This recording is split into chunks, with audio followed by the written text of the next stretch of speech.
حدیث پاک میں ہے، حضرت انس بن مالک رضی اللہ عنہ سے روایت ہے کہ برتنوں اور گھر کے صحن کی صفائی غنا و مالداری لاتے ہیں. سمجھو مال میں برکت ہوتی ہے.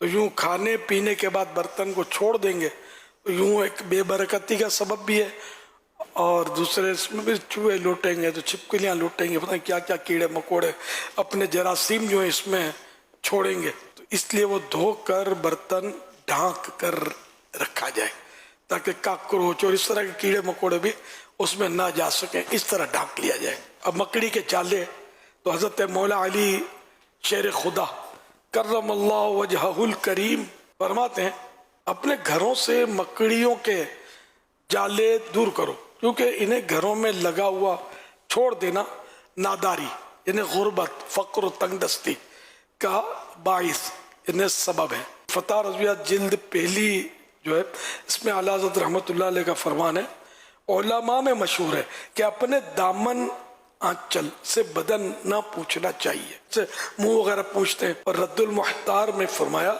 دامن سے ہاتھ منہ پوچھنا بھول پیدا کرتا ہے، یعنی کہ حافظہ کمزور ہوتا ہے. کھانا بچا دیا جائے اور ضائع کر دیا جائے تو بے برکتی آتی ہے. کھانا واقعی بچا کر ضائع کر دیا جائے تو سیدھی سیدھی بے برکتی سامنے ہے نا، کہ اگر آپ نہ پھینکتے تو اتنا مال آپ کا ضائع ہونے سے بچ جاتا تو یہ برکت ہوتا. یہ تو ہے بے برکتی. ہر گناہ بے برکتی لائے گا، نحوست لائے گا، ذلت لائے گا، اور نیکی عزت لائے گی، برکت لائے گی.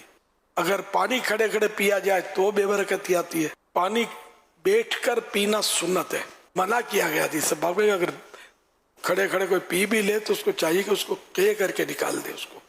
نہیں، یہ ایک ڈانٹ ہے، زجر ہے. اچھی بات نہیں ہے کہ کھڑے کھڑے بندہ پانی پیے.